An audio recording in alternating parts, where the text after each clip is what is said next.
Hey guys, it's your boy XCK54X, and I'm here with another Apex Legends video. Today we are here to talk about toxic behaviors in Apex Legends, and I've come across a lot of these.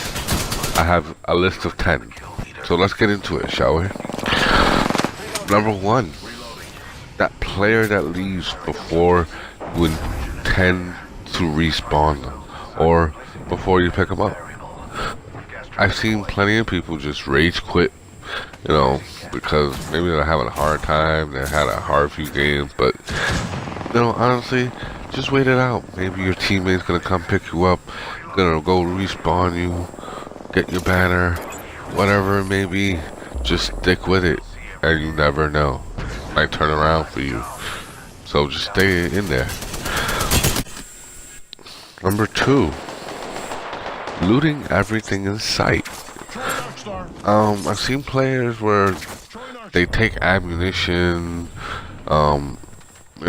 things that they don't need, things that they don't have the guns for, and it's like, what are you doing? Why would you take that? It's like you taking energy ammo, but you have, a Hemlock and a Eva 8. And, why are you taking energy ammo when someone else could be using that? Or you could leave space in your inventory for more heavy ammo, more shotgun ammo, or even arc stars or grenades. Point is, leave your inventory space open. Number 3, players who don't ping or communicate. This has been a big problem for me. It's because, players who don't communicate, it's hard to play a team-based game where, you want to communicate with your teammate, you want them to communicate with you, but they don't because, lack of communication. So communication is a good thing in team. You need that, and it'll make your team a better team and work towards the end goal, where it's to be the Apex Legends champion. Number 4, players who don't stick with the team. I've seen this plenty of times, and I mean plenty of times, where players will just get in a match, might pick Skull Town, and they don't want to go to Skull Town, so they'll go somewhere else. And or even when you land, you get there, and then all of a sudden you see them halfway across the map looting. This is bad for the simple case that if you are by yourself and there's a team near you, you are in trouble, because honestly, unless you're Shroud, I don't think you're going to be able to maneuver this really well. You're going to be on your own. It's going to be hard to fight off 3 people at the same time, and your team will not get to you in time. You'll have to end up picking up your banner, or you will rage quit, whichever comes first. Number 5, players who loot while another player is down or out. So these players are specifically the players that if you're down or you're out and you're waiting on your teammate, but you find out that they're just looting and looting and looting and looting, it can get annoying. So please, go pick up your friend. Go pick up that random. Carry your team. It's not a nuisance. It's an honor to be able to say, yeah, I carried that team. My back is so strong. So, why don't you go do that? Number 6, trash talking your teammates. I've been in several situations like this where one of my teammates would question my ability to play the game or the ability to actually get any kills or win.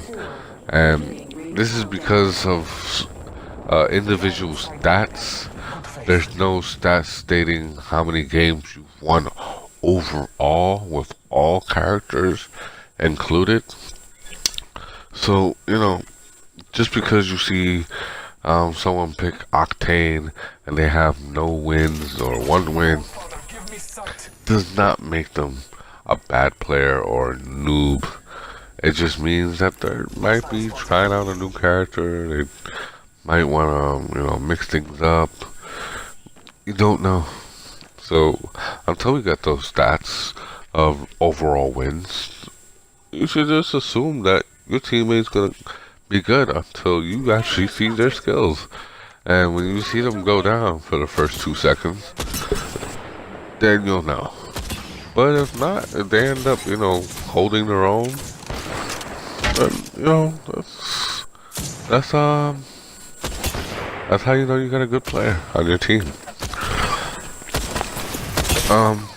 Okay, the next one, number 7, AFC, stands for Away from Controller, or AFK for PC players, Away from Keyboard. Now, I've seen plenty of players just come in, we land, and then all of a sudden, they're just not moving. And you're like, uh-oh. That's already one teammate down already, because you know they're just gonna get hit real quick because they're an easy target. So yeah, if you intend on playing, please do not leave from your controller, or you know, if you have to go, or if it's gonna take longer than what you expected, leave the match. Number 8, agreeing where to land. I've seen situations where I pick a place where to land when I'm the jump master, and people wouldn't agree, but they wouldn't tell you that they disagree, so they would just end up going their own way. And this is bad, for the simple reasons where you're already starting off with nothing, and you need your team to be able to scout and find a gun, ammunition, or armor and stuff like that, and to stick together. And then if you want to make your own way, you can. Leaving before the drop happens. This is where, you know, you're in the lobby, then you're picking the character you want, and then all of a sudden we're all in ship, and then you disconnected. This is bad because we could have had someone where you know, they were interested in playing and finishing off the match as anyone else would. But if you feel like you don't have the time to play, then you know, you probably don't. Number 10. Guys, this is gonna be a doozy. Number 10 is friendly fire. Yeah, you can't get killed by your teammates, but some teammates will get aggravated with you and start shooting at you or hitting you, and it's quite annoying. But you know, at the end, you shouldn't have friendly fire, because 1, it gives away your position. 2, you're causing commotion that doesn't need to be caused. And 3, you can lose the game for your whole team. Especially if the third man isn't involved in the whole debacle. But that is 10 toxic behaviors in Apex Legends. Now, if you want to avoid becoming these toxic players in Apex Legends, just follow this guide, and you'll end up being a champion, just like we did in this game. Alright, that was me.